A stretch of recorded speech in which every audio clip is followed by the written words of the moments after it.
వద్రీచు ఇల్లాలితో వనరన్ కన్యకుకున్ వరండుతగు ఎలా విచారింపగాయని కార్యంబు ఘటింపగా పలుకు మీ అంబోజ పత్రేక్షణ. ఈ లోకంలో ఒక దిక్కుమాలిన అలవాటు ఉంది.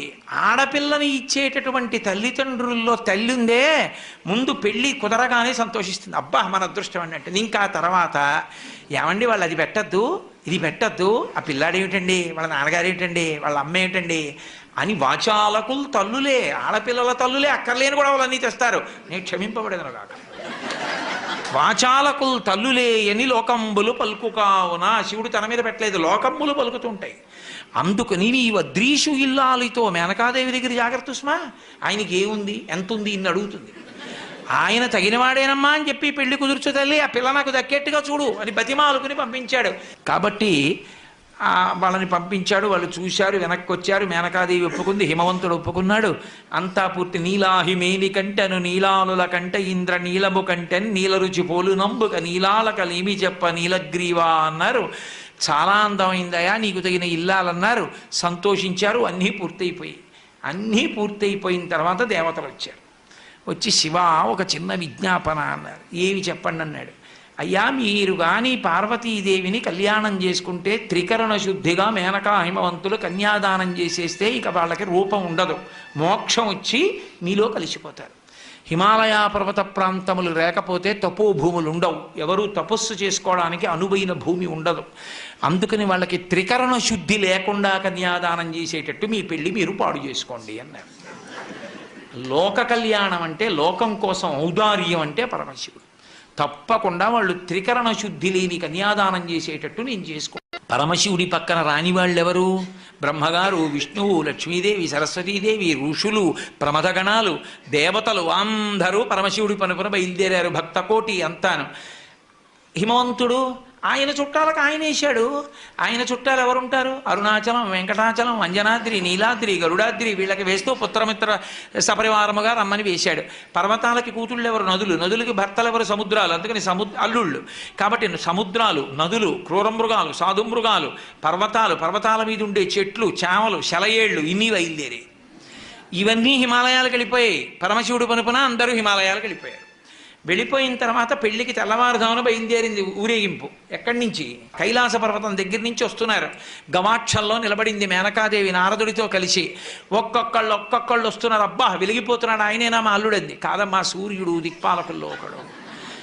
ఆ వెనక వస్తున్నాడు. ఎవరో బాబాయ్ నల్లగా ఉన్నాడు దున్నపోత మీద, ఆయన ఎవరా? నీ అల్లుడు కాదు, బెంగపెట్టుకోకు, యమధర్మరాజు గారు. ఆ వెనకాతలు అబ్బా చల్లగా ఎంత బాగున్నాడో, ఎవరు? చంద్రుడు, మీ అల్లుడు కాడు. ఈయనెవరోనయో చాలా అందంగా ఉన్నాడు, ఎర్రగా ఉన్నాడు, కాంతులీనుతున్నాడు. బ్రహ్మగారు, మీ అల్లుడి దగ్గర పురోహితుడమ్మా, పెళ్లి చేయడానికి వచ్చే బ్రహ్మగారు ఆయన మీ అల్లుడు కాదు. ఓ అలాగా, ఇతనెవరో నీలమేఘశ్యాముడు, చాలా అందంగా ఉన్నాడు, శాంతాకారం భుజగచైనం పద్మనాభం సురేశం. అమ్మ ఆయనకి మీ అల్లుడికి భేదం చెప్పకూడదు, కానీ ప్రస్తుత మీ అల్లుడు కాడు. ఆయన వెళ్ళిపోయాడు. ప్రదోష వేళ అయిపోయింది, రాడు. వెడుతూనే ఉంది ఊరేగింపు. వస్తున్నారు మగపెళ్లివారు. అలా ఆఖరికి ఒక ఆయన వచ్చాడు. చుట్టూ భూతప్రేత పిశాచాలున్నాయి, ప్రమదగణాలున్నాయి, మధ్యలో దిగంబరంగా తాండవం చేస్తూ వస్తున్నాడు. అడగలేదు మేనకాదేవి ఆయన అల్లుడా అని. నారదుడే చెప్పాడు, ఆయనే మీ అల్లుడమ్మా అని మెట్లు దిగి వెళ్ళిపోయాడు.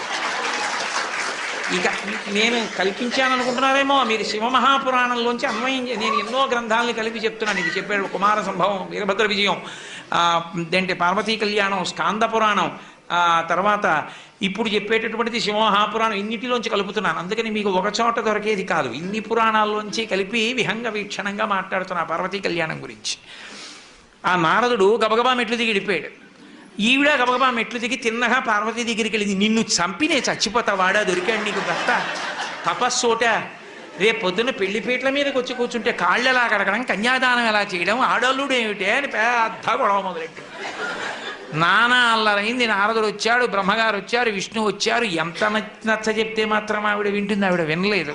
వినకపోతే అప్పుడు నచ్చ చెప్పారు, ఇంకొక్కసారి చూడు, ఈసారి నచ్చకపోతే చెయ్యొద్దు, అసలు నిజంగా మీ అల్లుడు ఎలా ఉంటాడో నువ్వు చూడు అంటే చూసింది. కోటి సూర్య ప్రతీకాశం సర్వావయవ సుందరం విచిత్రవసనం చాధానాభూషణ భూషితం సుప్రసన్నం సులావణ్యం సుహాసం చ మనోహరం.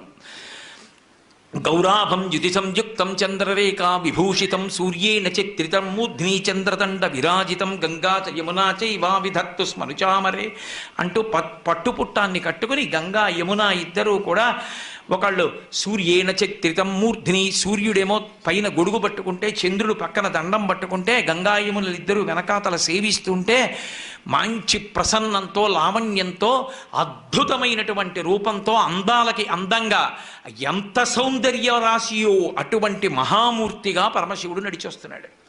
చూసింది, అబ్బా ఈయన మా అల్లుడు కన్యాదానం చేస్తానంది అంది. కానీ అలా కనబడితే ఎప్పుడైనా అలా కనపడడమ్మా ఒక ప్రయోజనానికి కనపడ్డాడు. ఒక ప్రయోజనం రైటే, మళ్ళీ ఆ ప్రయోజనం అంటే త్రికరణ శుద్ధి లోపించింది. హిమవంతుడితో వాదించి నమ్మి శివుడు ఇలా ఉంటాడని చేస్తున్నా ఆవిడికి ఎక్కడో మనసులో బెరుకుండిపోయింది, అలా ఎందుకు కనపడ్డాడని. త్రికరణ శుద్ధిగా కన్యాదానం చెయ్యలేదు. ప్రపంచంలో తన కన్యాదానానికి తను త్రికరణ శుద్ధి లేకుండా చేసి తన పెళ్లి తానే పాడు చేసుకుని తలవంపులు తెచ్చుకొని అవమానాలు పడి పెళ్లి చేసుకుని తన భార్యకిచ్చిన మాట నిలబెట్టుకుని లోకాలకి తపోభూములు నిలిపినటువంటి ఉదారుడు పరమశివుడు ఒక్కడే. అప్పుడు పార్వతీ కళ్యాణం జరిగింది. మళ్ళీ ఆ పార్వతీ కళ్యాణంలో పెద్ద రగడ, ప్రవర చెప్పవలసి వచ్చింది. ప్రవర చెప్పవలసి వస్తే ఈయనకి తండ్రి ఎవరు, తాత ఎవరు, బలానా వాళ్ళ మునిమనవాడు చెప్పాలి, మనవాడు చెప్పాలి, బలానా వాళ్ళ కొడుకు చెప్పాలి. చెప్పాలంటే ఎవరిని అడిగితే ఇంటి బ్రహ్మగారిని అడిగారు, ఏం నీకు తెలుసా? నాకేం తెలుసు, పిల్లాన్ని ఎంచుకున్నది మీరు చెప్పాలన్నాడు. ఎవరిని అడిగితే వాళ్ళు ఏమో మాకన్నా ముందు ఉన్నాడు ఆయన, మాకు తెలియదు అన్నారు. నారదుడు వీణ వాయించుకుంటున్నాడు, వెళ్ళి కోపం వచ్చి ఆ వీణ పట్టుకున్నారు. బుద్ధుందా ఇప్పుడు కచేరీ ఏమిటో పక్క పిల్లాడి ప్రవర తెలియక ఏడుస్తుంటే, అసలు ఆ పిల్లాడి ప్రవర నీకేమన్నా తెలుసు? అప్పుడు నారదుడు నవ్వి అన్నాడు, ఆయనకి ప్రవర ఏమిటి, ఆది మధ్యాంతరహితుడు, ఆయనకి ప్రవర ఉండదన్నాడు. ఇప్పుడు ఏదో ప్రవర కల్పించాలి కదా. ఏదో వెనకటికి ఒక విషయం చెప్తుంటారు, పాలేరుని పెట్టుకోవాలని ఒక ఆయన పిలిచి కొన్నాడు, 4 రోజులు పని చేయబోయి పని చూసి పెట్టుకుంటా అన్నాడు. అన్నీ చూశాడు, చాలా బాగా చేస్తున్నాడు. నిన్ను పెట్టుకుంటాను పనిలో, నీ పేరు ఏమిటన్నాడు. పెరుమాళ్ళు అన్నాడు. పెరుమాళ్ళు అన్న పేరుతో నాకొద్దు, ఎప్పుడన్నా నిన్ను తిట్టాల్సి వస్తే లేనిపోని పాపం వస్తుంది, నీకు 100 రూపాయలు ఇస్తాను, మీ ఊరు వెళ్ళి పేరు మార్చుకుని మళ్ళీ రా అన్నాడు.